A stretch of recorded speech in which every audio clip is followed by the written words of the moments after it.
শুরু করছি। হ্যাঁ, বিসমিল্লাহির রহমানির রহিম। গণমাধ্যমের সম্মানিত সাংবাদিক ভাই বোনেরা, আজকের এই সংবাদ সম্মেলনে আপনারা উপস্থিত হয়েছেন, সেই জন্য আন্তরিকভাবে ধন্যবাদ জানাই।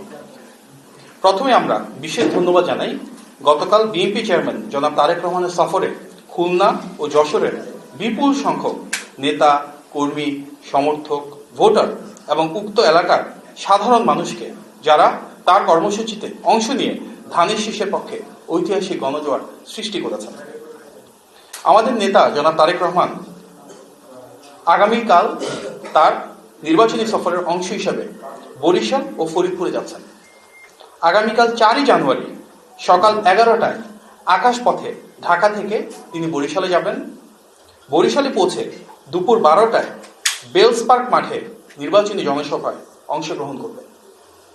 দুপুর ১টায় তিনি বরিশাল থেকে ফরিদপুরের উদ্দেশ্যে রওনা দিবেন এবং ফরিদপুরে পৌঁছে সেখানকার রাজেন্দ্র কলেজ মাঠে নির্বাচনী জনসভায় অংশগ্রহণ করবেন। তারপর আবার আকাশপথে ঢাকায় ফেরত আসবেন।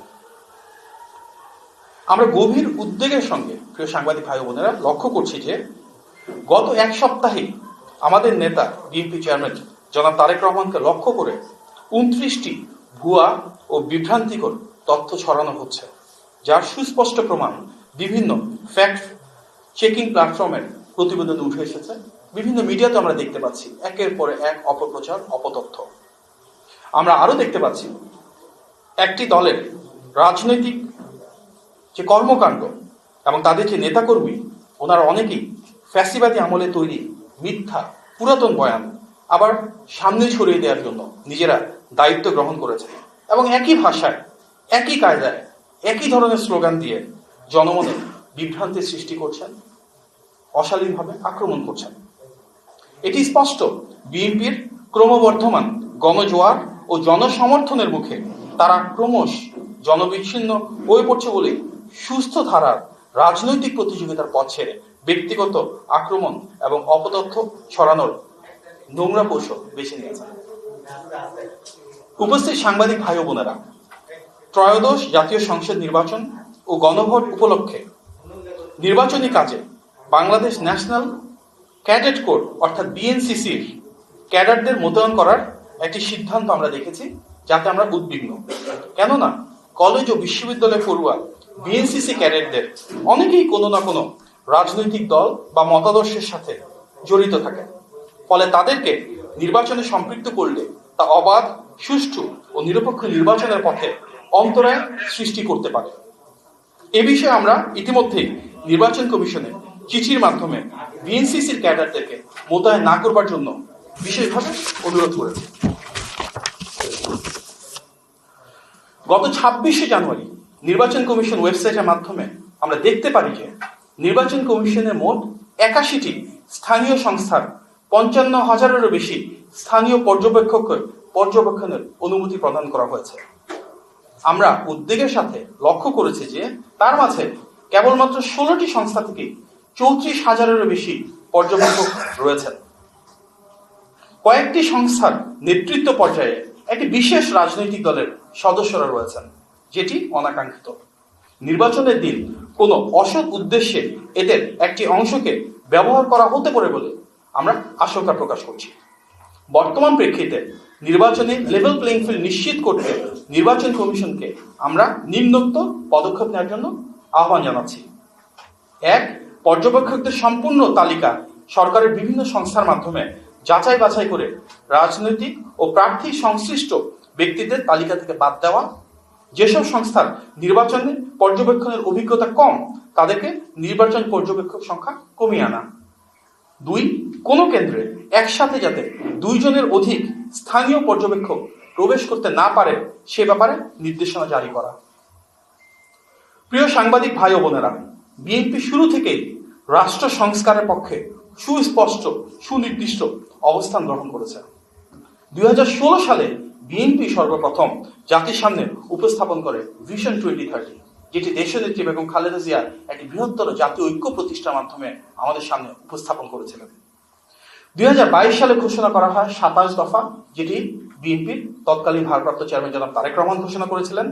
এবং ২০২৩ সালে যুগপৎ আন্দোলনে শরিক প্রতিটি রাজনৈতিক দলকে একটি প্ল্যাটফর্মে এনে ঐতিহাসিক 31 দফা উপস্থাপন করেন জনাব তারেক রহমান।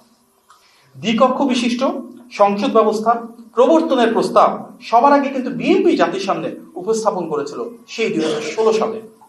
একইভাবে একজন ব্যক্তি যেন একই পদে দীর্ঘদিন ক্ষমতায় থাকতে না পারেন সে লক্ষ্যে প্রধানমন্ত্রীর মেয়াদ সীমিত করার প্রস্তাব সবার আগে বিএনপি দিয়েছিল।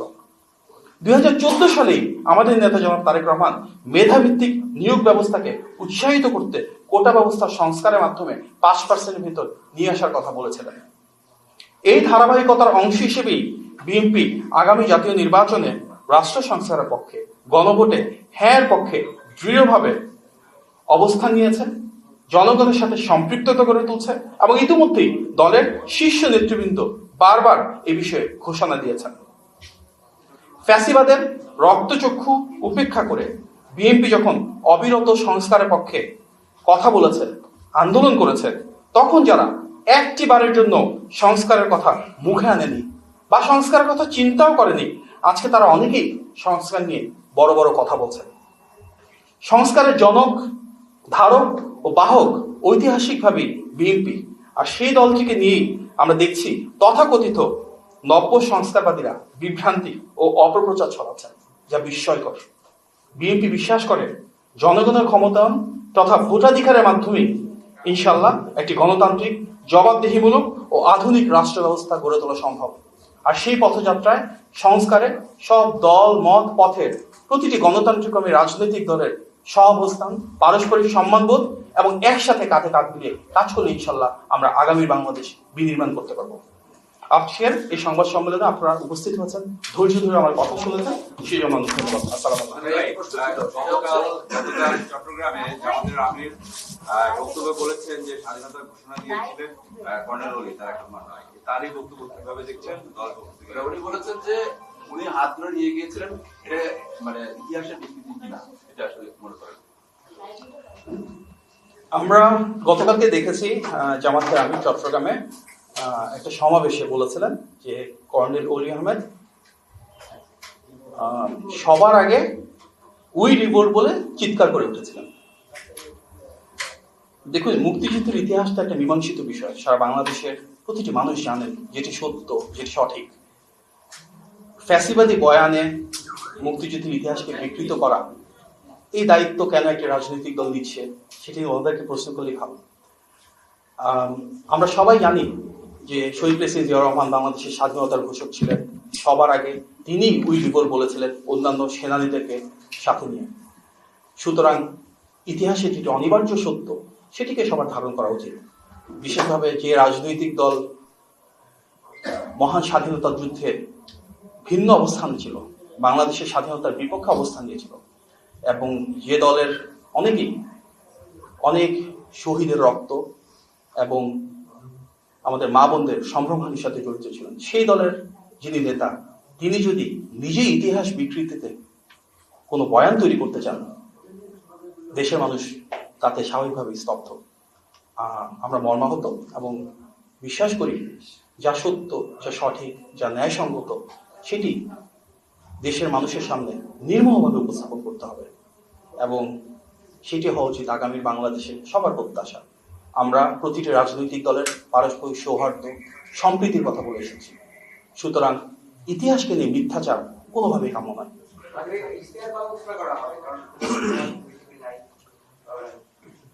আমরা ইতিমধ্যে ইশতেহারের কাজ অনেকটুকু গুছিয়ে এনেছি।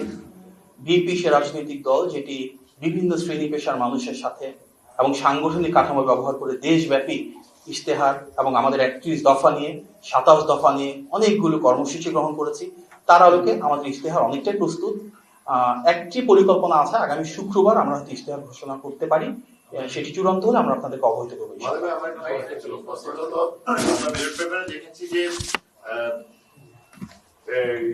জামাত এবং অন্যান্য দলগুলোর ইয়েগুলো আপনার প্রতীকগুলো সামনে দেওয়া হয়েছে এবং আপনাদের প্রতীকটা মিডল দিয়েছে, যেখানে ভাঁজ করলে যেটা বাতিল হয়ে যাওয়ার সম্ভাবনা, সেটা ঠিক হয়েছে কিনা সে ব্যাপারে আপনাদেরকে ইসি কতগুলো আশ্বস্ত করেছে? দেখুন, যে পোস্টাল ব্যালটগুলো পাঠিয়ে দেওয়া হয়েছিল সেটি তার নতুন করে ফেরত আনার মতো পর্যাপ্ত সময় নাই। স্বাভাবিকভাবেই বিএনপি এখানে লেভেল প্লেইং ফিল্ডে কিছুটা ইনজাস্টিসের শিকার হয়েছে। আমরা আহ্বান জানিয়েছি লোকাল যে পোস্টাল ব্যালটগুলো আছে, যেগুলো নির্বাচন পরিচালনার সাথে যারা সম্পৃক্ত থাকবে, ওনাদের জন্য যেন সেগুলো কারেকশন করা হয়।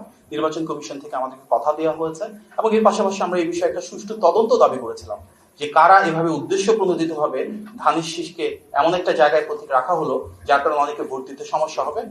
এখন পর্যন্ত আমরা এই তদন্তের কোনো প্রতিবেদন বা আপডেট পাইনি। এই কোনো ব্যালট পেপারের কোনো সংযুক্তি পেয়েছেন কিনা বা হয়েছে কিনা, যেহেতু আগামী 10 দিন বা 9 দিন পর আমাদের নির্বাচনে আমরা যাচ্ছি, ব্যালট পেপার যদি এখনো ঠিক না হয় তাহলে এই ক্ষেত্রে তো আপনারা একটা জাতি বিভ্রান্তির মধ্যে পড়ে যাবে। প্রবাসী ভোটারদের তো ব্যালট পেপার ইতিমধ্যে পাঠিয়ে দেওয়া হয়েছে। দেশীয়গুলো আমরা যতটা জানি যে ওনারা সেটাকে কারেকশন করেছে, এবং সেটা পেয়েছেন কিনা? পেয়েছি আমরা দেশি তো যেটা আছে ওটা তো কারেকশন করেছেন। জি, দেশি যেগুলো আছে সেগুলো ওনারা প্রপার ওয়েতে করেছেন, যেটা করা উচিত। সেটা যদি আমরা দেখাইতেন একটু আমাদেরকে। সেটা এই মুহূর্তে আমার কাছে হাতে নাই, আপনারা নির্বাচন কমিশনে গেলে হয়তো পাবেন, মানে আমি রাইট অথরিটি না সেটা দেখানোর জন্য। ধন্যবাদ। জুলাই বিপ্লবের পরে বাংলাদেশের মানুষ নতুন বাংলাদেশের স্বপ্ন দেখেছিল। আপনারা বলেছিলেন যে নতুন বাংলাদেশের স্বপ্ন আমরা বাস্তবায়ন করব, কিন্তু বাস্তবিক অর্থে বিএনপি কতটা ইতিবাচক রাজনীতি করছে? দেখুন, নতুন ধারার যে রাজনীতি সেটা নেতৃত্ব তো বিএনপির হাতে। বিএনপি সবচেয়ে বড় বা জনপ্রিয় রাজনৈতিক দল, বিষয়টা শুধু তাই না। ফ্যাসিবাদের পতনের পর 24-এর 5 থেকে 8ই আগস্ট যখন বাংলাদেশে কোনো সরকার ছিল না, থানা পুলিশ ছিল না, তখন কিন্তু বিএনপির নেতা জনাব তারেক রহমানের নেতৃত্ব এবং নির্দেশনাই আমাদের সব নেতাকর্মীরা সারা বাংলাদেশ জুড়ে মানুষের নিরাপত্তা দিয়েছে, আইন শৃঙ্খলা পরিস্থিতি ধরে রেখেছিলেন। আমরা দেখেছি সংখ্যালঘুদের নিরাপত্তা নিয়ে অনেক অপপ্রচার ছিল, তারপরে পূজার সময় এবং আইন শৃঙ্খলা বাহিনীর অনুপস্থিতিতে বিএনপির নেতাকর্মীরা কিন্তু সাধারণ মানুষকে সাথে নিয়ে অন্যান্য গণতান্ত্রিক রাজনৈতিক দলকে অনুপ্রেরণা জুগিয়ে আমাদের পুরো বাংলাদেশের নিরাপত্তা দিয়েছিলেন। আমরা যে বৃহত্তর জাতীয় ঐক্যের কথা বলি, সেই জাতীয় ঐক্যও কিন্তু প্রতিষ্ঠা হয়েছে আমাদের নেতার নেতৃত্বে। উনি বাংলাদেশে নেমেই কিন্তু যখন ঘোষণা দিয়েছিলেন যে আই হ্যাভ আ প্ল্যান, সেখানে জাতীয় নেতৃবৃন্দকে তিনি রেখেছিলেন, এবং এর পাশাপাশি ডাক দিয়েছেন সেই বৃহত্তর ঐক্যের, যেখানে সবার আগে বাংলাদেশ থাকবে, বাংলাদেশের স্বার্থ থাকবে, বাংলাদেশের সার্বভৌমত্ব থাকবে। বিএনপি সে রাজনৈতিক দল যেটি জনগণের ক্ষমতায়নকে বিশ্বাস করে, ইতিবাচক রাজনীতির অংশ হিসেবে কিন্তু গত 5ই আগস্টের পর থেকে প্রায় 1.5 বছর ধরে সবসময় কিন্তু বিএনপি তৃণমূলে ছুটে গিয়েছে, সাধারণ মানুষের ক্ষমতায়নের জন্য কাজ করেছে। 31 দফা নিয়ে আমরা বাংলাদেশের প্রতিটি বিভাগ, জেলা, উপজেলা, ইউনিয়ন, ওয়ার্ড পর্যায় পর্যন্ত কাজ করেছে, এবং আমাদের যে নির্বাচনী ইশতেহার সেখানে ইনশাল্লাহ বাংলাদেশের প্রতিটি শ্রেণীর এবং পেশার মানুষের যে মতামত সেটি প্রতিফলিত হবে। আমাদের নেতা ব্যাপকভাবে প্রশংসিত হচ্ছেন, ওনার যে ইতিবাচক চিন্তাধারা সেটিকে অন্যান্য রাজনৈতিক দলও গ্রহণ করছে। আমরা দেখেছি উনি যখন বাস দিয়ে নির্বাচনী প্রচারণা শুরু করেছিলেন, একটা দল সমালোচনা করেছিল, পরে দেখলাম ওনাদের নেতাও কিন্তু পরবর্তীতে সেই বাসটাকে অনুকরণ করেছেন।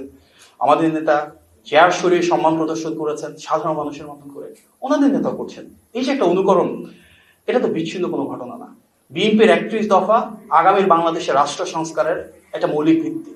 আমরা দেখলাম আমাদের প্রতিদ্বন্দ্বী রাজনৈতিক দলও ঠিক 31 পয়েন্ট দিয়েছে, 30টাও না 32টাও না, ঠিক 31টা। স্বাস্থ্য খাতে আমাদের 5% বলেছি যে জিডিপি হবে, ওনারা বলছেন 6 থেকে 8%। বিএনপির সাথে অনুকরণ করেই তো বেকার ভাতা দিয়েছে বিএনপি, অনেক আগে থেকে একটা ঘোষিত কর্মসূচি। ওনারা প্রাথমিকভাবে সমালোচনা করেছিলেন, পরে দেখলাম ওনাদের একজন নেতা বলছেন ওনারাও বেকার ভাতা দিবেন। বিএনপি ফ্যামিলি কার্ড, কৃষক কার্ডের কথা বলেছেন। আমাদের রাজনৈতিক প্রতিপক্ষ যারা, ওনারা একটা স্মার্ট কার্ডের কথা বলছেন। বিএনপি 180 দিনের কর্মসূচির কথা বলেছেন, ওনারা দেখলাম 1000 দিনের কর্মসূচির কথা বলছেন। আমাদের ভিশন 2030 আছে, তার আদলে ওনারা সম্ভবত ভিশন 2040-র কথা বলছেন। আমাদের নেতাকে আগে বলা হতো দেশ নেতা, দেশ নায়ক যেন তারেক রহমান, উনি আমাদেরকে মানা করেছেন দেশ নায়ক বলতে না, আমরা দেশ নায়ক বলছি না। আমাদের দেশের নেত্রী বেগম খালেদা জিয়া, তার সাথে মিলিয়ে দেখলাম ওনাদের একজন নেতা সম্ভবত আব্দুল্লাহ আবু তাহের সাহেব, উনি বলছেন ওনার নাকি ওনাদের আমিরকে দেশ নেতা ডাকতে ইচ্ছা হয়, এবং দেশ নেতা বলে ডাকলেন আমাদের দেশ নেত্রীর সাথে তাল মিলিয়ে। তো অদ্ভুত ধরনের একটা অনুকরণ, যেটাকে আমরা মনে করি রাজনৈতিক সংস্কৃতির জন্য ভালো। বিএনপি সবসময় লিডারশিপে ছিল, ইতিবাচক রাজনীতি করেছে, অন্যান্য রাজনৈতিক দল সেটাকে অনুসরণ করছে, এবং সৌহার্দ্যপূর্ণ সেই রাজনীতি তো আমরা চাই আগামীর বাংলাদেশে। আমরা দেখেছি যে রাজনৈতিক প্রতিপক্ষ অনেকভাবে সমালোচনা করছেন, গত 2 দশকের বেশি সময় তো ওনারাও ধানের শীষ নিয়ে নির্বাচন করেছেন। সুতরাং আগামীর বাংলাদেশ হোক সৌহার্দ্যপূর্ণ, আগামীর বাংলাদেশে যার যা ইতিবাচক আমরা সেটিকে অনুসরণ করি। অন্য রাজনৈতিক দলকে যদি প্রয়োজন হয় অনুকরণ করে সমৃদ্ধ হওয়ার, তাহলে সেটাই হোক। আমরা চাই প্রতিটি রাজনৈতিক দল যেন পরস্পরের সাথে সেই সৌহার্দ্যটুকু বজায় রাখে। যার যা কিছু ভালো আরেকটি রাজনৈতিক দল সেটি গ্রহণ করতেই পারে, অন্য রাজনৈতিক দলের ভালো কিছু হলে আমরাও সেটা গ্রহণ করার চেষ্টা করবো ইনশাআল্লাহ। ধন্যবাদ। একটা বিষয় হচ্ছে যে বেশ কিছু অভিযোগ আপনাদের আগে থেকেই ছিল, ব্যালট পেপার নিয়ে অভিযোগ ছিল, এখন আবার পর্যবেক্ষক দল এটা নিয়ে অভিযোগ রয়েছে। আমরা দেখছি বেশ কিছু অভিযোগের পর এখন ভোটের খুব বেশি দিন বাকি নাই। এই সিচুয়েশনের মধ্যে সরকার আসলে আপনাদেরকে কতটুকু সহযোগিতা করছে এবং সুষ্ঠু ভোট আসলে কতটুকু সম্ভব? দেখুন, একটা সুষ্ঠু ভোট তো আমাদের সবচেয়ে বড় দাবি, তাই না? আমরা সবসময় বলে আসছি এটা অবাধ, সুষ্ঠু এবং গ্রহণযোগ্য নির্বাচন হলে ইনশাআল্লাহ বিএনপির বিজয়, ধানের শীষের বিজয় অবশ্যম্ভাবী। আমরা এই জন্য অন্তর্বর্তী সরকারকে এবং অন্যান্য যে স্টেক হোল্ডার রয়েছেন তাদেরকে সর্বোচ্চ সহযোগিতা করছি। নির্বাচন কমিশনে আমরা নিয়মিত চেষ্টা করছি এই লেভেল প্লেইং ফিল্ডটা নিশ্চিত করবার জন্য, যেন তারা জোরদার ভূমিকা রাখে সেটা নিয়ে আলোচনার জন্য। এবং আমরা বিশ্বাস করি নির্বাচনকে যদি স্বচ্ছ হতে হয়, অবাধ এবং সুষ্ঠু হতে হয়, তাহলে প্রতিটি রাজনৈতিক দলকে দায়িত্বশীল ভূমিকা রাখতে হবে। আমরা অনেক জায়গা থেকে অনেক ইলেকশন ইঞ্জিনিয়ারিং কথা চলছি, ইলেকশন ম্যানিপুলেশনের কথা বলছি।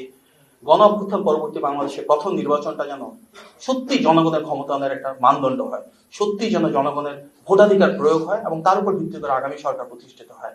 এটি আমাদের সবার সর্বজনীন কাম্য। ধন্যবাদ। নির্বাচনের পর্যবেক্ষক একটি দলের বা যারা অনভিজ্ঞ তাদেরকে বেশি পরিমাণে নেওয়া হয়, এই বিষয়ে আপনারা নির্বাচন কমিশনে কোনো অভিযোগ দায়ের করেছেন কি? নির্বাচন কমিশনকে আমরা অবহিত করেছি এবং ওনারা যেন এই বিষয়ে কার্যকর পদক্ষেপ গ্রহণ করেন সেই জন্য অনুরোধ জানিয়েছি। ধন্যবাদ। জি, আপনাদের সবাইকে অনেক ধন্যবাদ।